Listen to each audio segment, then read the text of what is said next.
Hello, Paulo Leite here, record collector. Today I am in Berlin, Germany, and I will be visiting Rocksteady Records. Let's go inside.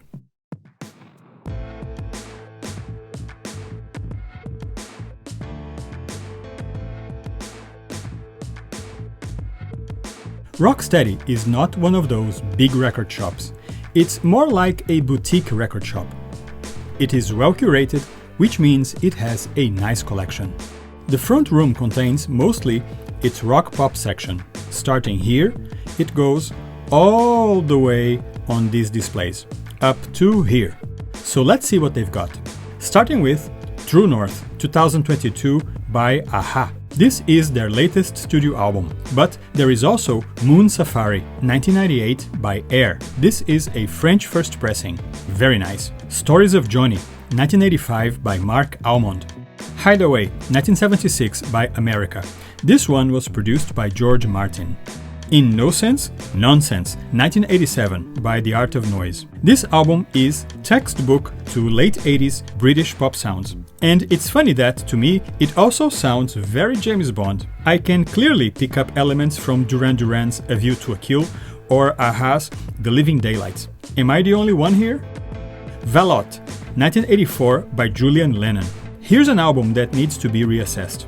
This was his first album and Too Late for Goodbyes is his most successful song to date. When it came out, it was kinda crushed by critics who, I think, resented the fact that he sounded a lot like his father. And I think this is the problem of being the child of a legend like John Lennon. And here's my take. Yes, Julian Lennon is the son of John Lennon. So what? It is very natural that he sounds just like his father. Who should he sound like? Isaac Hayes? Elton John? I mean, the criticism was very unfair. This is one of those damn if I do, damn if I don't situations. If by nature you sound just like your parents, ooh, it's eerie, or it's not good enough.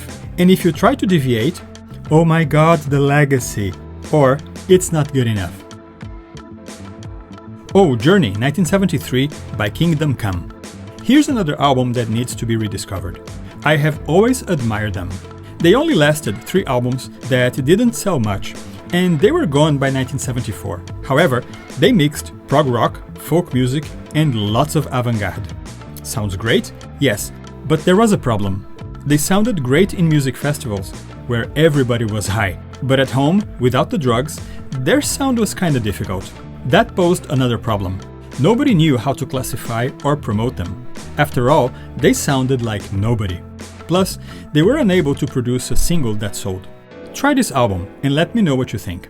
And if you want the completely opposite sound, Book Early 1978 by City Boy, another British band that lies forgotten, which is a shame because they were really good. Their sound is complex, very melodic, and I think their songs are well written.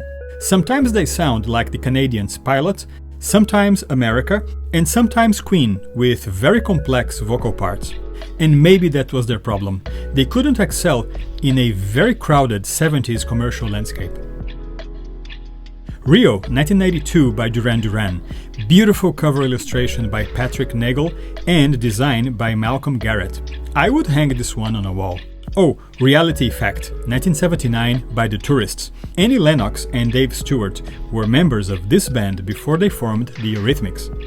1984 For the Love of Big Brother, 1984 by The Eurythmics. This was the soundtrack they composed for the movie. An embarrassing situation because the film's director never liked The Eurythmics and had commissioned a separate orchestral soundtrack for the movie. When the film was released with music by The Eurythmics, he vented all his dirty laundry, and the band was apparently caught by surprise because they had no idea the director did not want their music. It was a mess. The movie today is available with both soundtracks. I think they are both good, but obviously very different.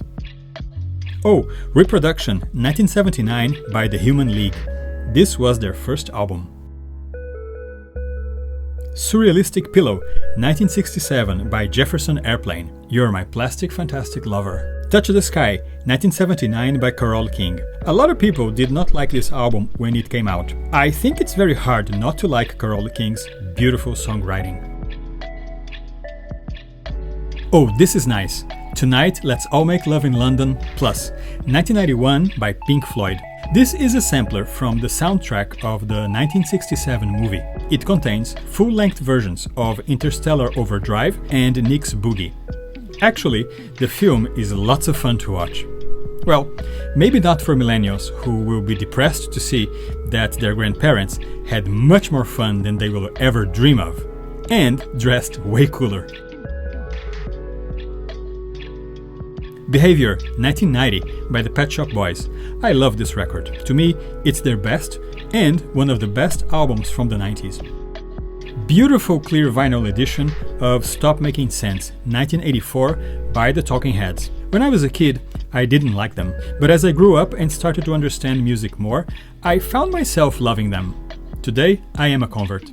The Contender, 1978, by Jim Capaldi. He was a founding member of Traffic and a great musician who played with tons of people. Oh, Visage, 1980, their first album, and a quintessential band on the British New Romantic movement that gave us so many great bands. And here's the 12-inch maxi with the long version of the classic Fade to Grey.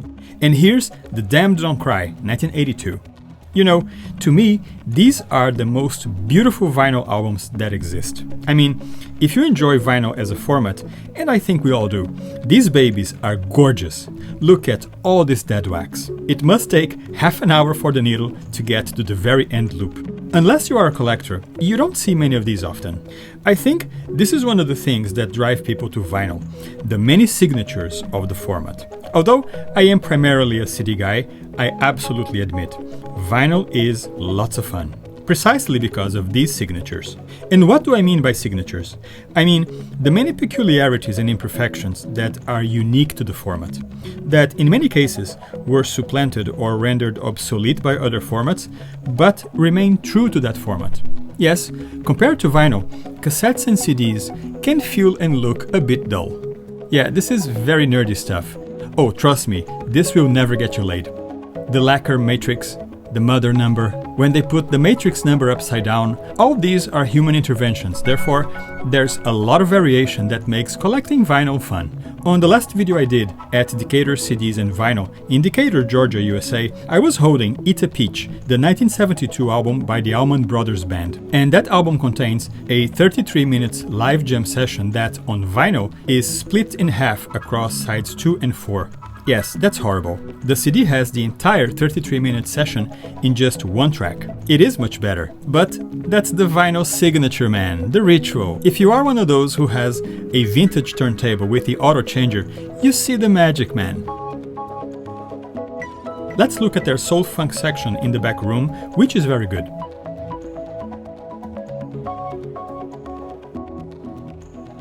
Blame It on the Boogie, 1978 by the Jacksons. What a great song. This is actually one of the funniest stories ever. The Jacksons were not the first ones to record the song. Actually, the song was originally written and recorded in 1978 by English singer Mick Jackson. Yes, you heard it right, Mick Jackson. However, the song was offered to the Jacksons by Mick Jackson's publisher at the same time. But wait, it gets worse. Because Mick Jackson's album experienced a lot of manufacturing delays, both versions ended up being released at the same time in the UK. Part 3, 1976, by KC and the Sunshine Band. I love KC. And the next one, Who Do You Love? 1978. And the next one, Do You Wanna Go Party? 1979. Please Don't Go is a beautiful song and straight into number 1. But these KC albums have so much more to offer. Harry Wayne Casey had the most exquisite talent to compose the catchiest disco ever.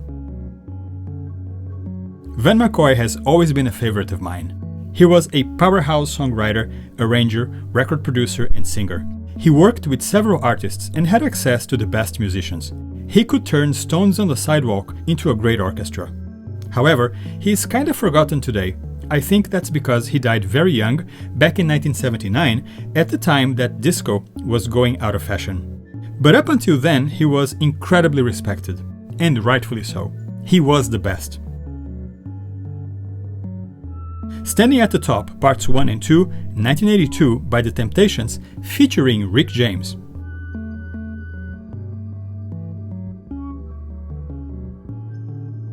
enjoying this video? Please give it a like and subscribe. There is more great content coming soon. Thank you. Christmas Jollies 1976 and Christmas Jollies 2 1981 by the South Soul Orchestra. Ooh, I love it. German hip hop, techno, Italian disco. Here's a nice collection of 45s. I know a few people who collect 7 inches exclusively, and I must say, it's a labor of love.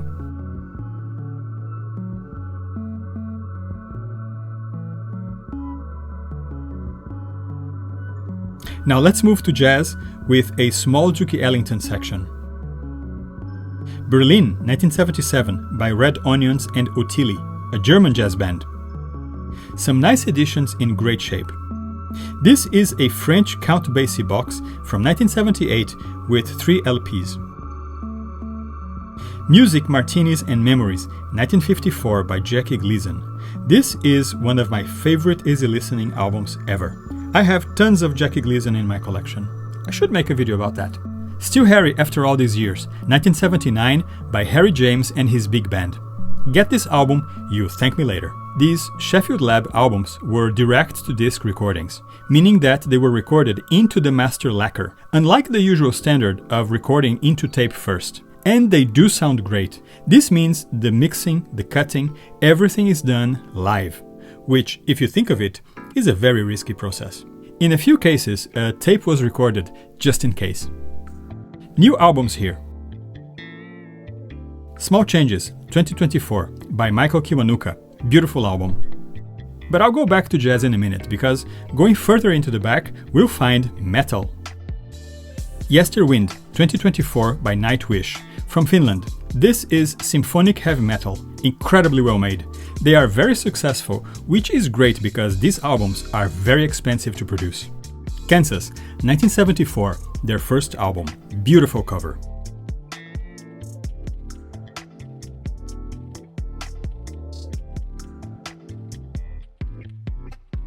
Some Sepultura, of course. There's also a blues section.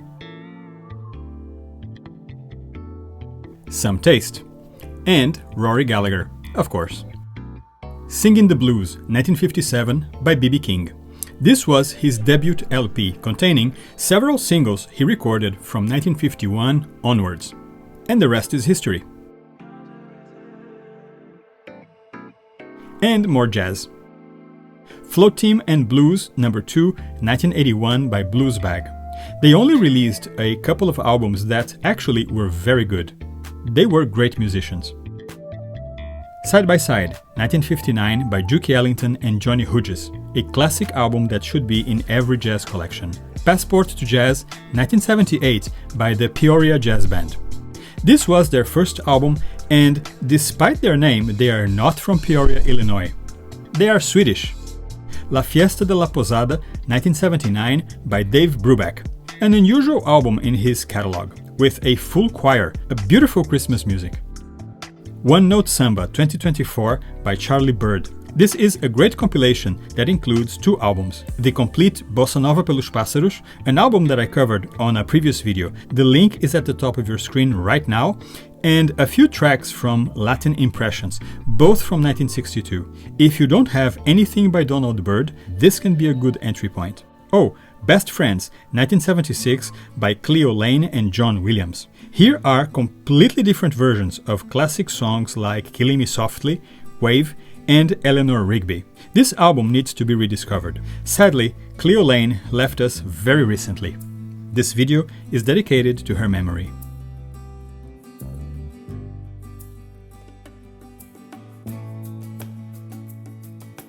Here's the Deutsche Bank and Cash, one very close to the other, of course.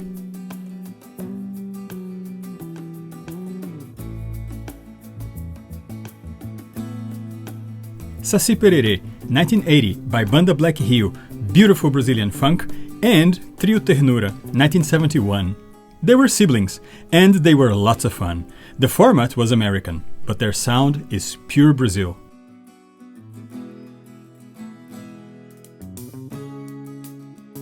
Now, Rocksteady also has a CD section that is located downstairs. It's not a big collection, but I found some great albums here. And a little more vinyl. Beatles, early Bee Gees, some Byrds,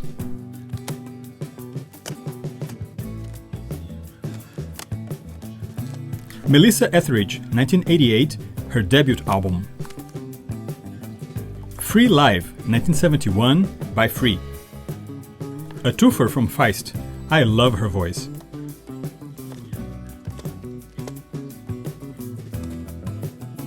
There, 1981, by The Human League. This one has the exclamation point. Pay attention that other editions don't. It's a great album.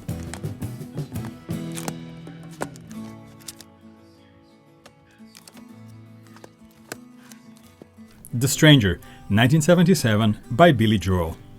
Don't go changing trying to please me. You never let me down before. Ain't that a great song or what?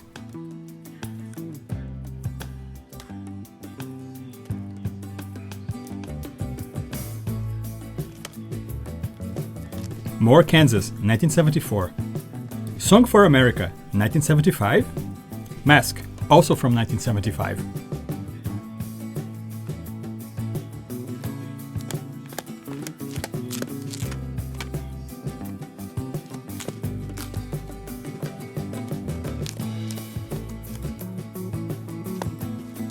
Meatloaf for All.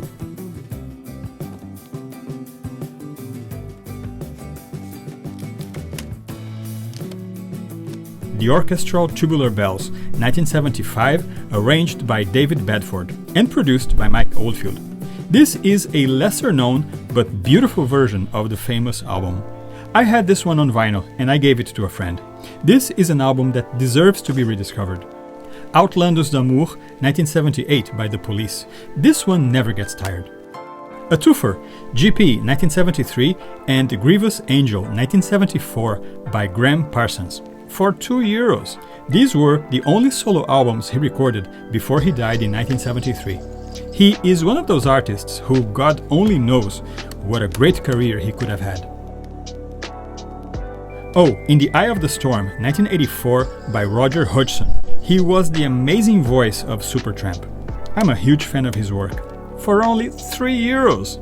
In It for the Money, 1997, by Supergrass. I love their sound.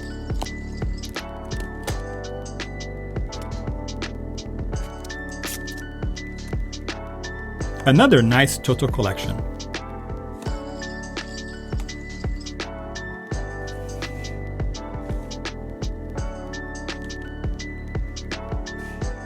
The Walker Brothers, 3 albums from the late 70s.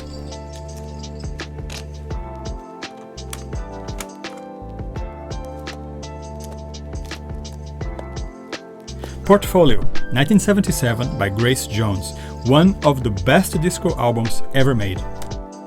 Late Rent, 2005, by John Hammond. What an interesting find. He sounds great. King Curtis, live at Fillmore West, 1971. This is simply one of the best live albums ever recorded. It contains beautiful versions of A Whiter Shade of Pale, Whole Lotta Love, and a lot more. Billy Preston plays here. Lionel Richie, 1982. I think this was his first solo album after leaving the Commodores.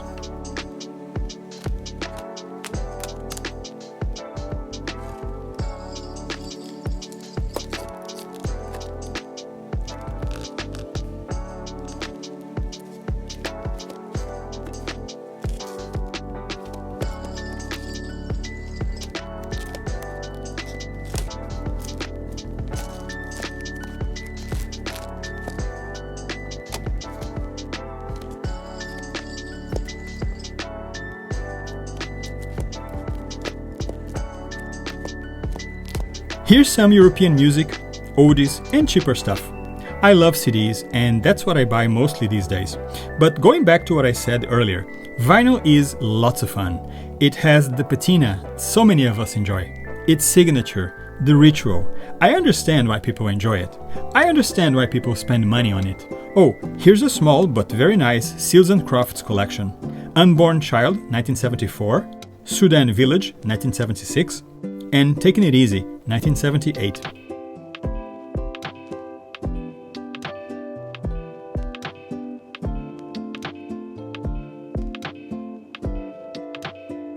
And as usual, you should always look under the displays, because you never know the great stuff you can find. Like this 1973 Rita Pavone compilation. I love her. She recorded some gorgeous tracks during the 60s, including a delicious Italian version of If I Had a Hammer, titled Datemi un martello, and some fresh cassettes.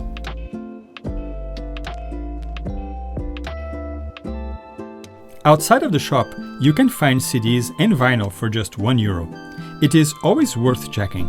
I always find something interesting. Oh, of course, some James Last. And by the way, you can follow Rocksteady Records on Instagram and check out their shop on Discogs. I'll put the links on the video description below. I had a wonderful time shopping at Rocksteady Records in Berlin. They are a boutique record shop with a nice collection. The prices are fair, the albums are in tip-top condition, and I found tons of titles I was glad to rediscover. And the entire time I was there, we were listening to great music. And you should be here with me. If you enjoyed this video, please give it a like and subscribe to my channel. There's more great content coming soon. Thank you.